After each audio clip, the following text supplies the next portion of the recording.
This is the arm in BBQ ARM, constructed of 30 by 30, 1.6mm galvanised tube.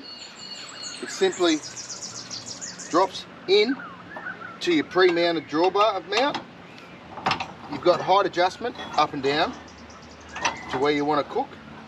Simply lock it off and that's it, it spins around. This one here is our 850 arm, which is by far and large our most popular model.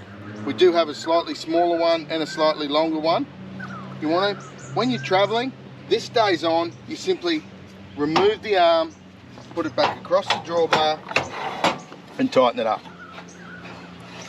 It stays there. If you haven't got room there, it can lay parallel with your drawbar.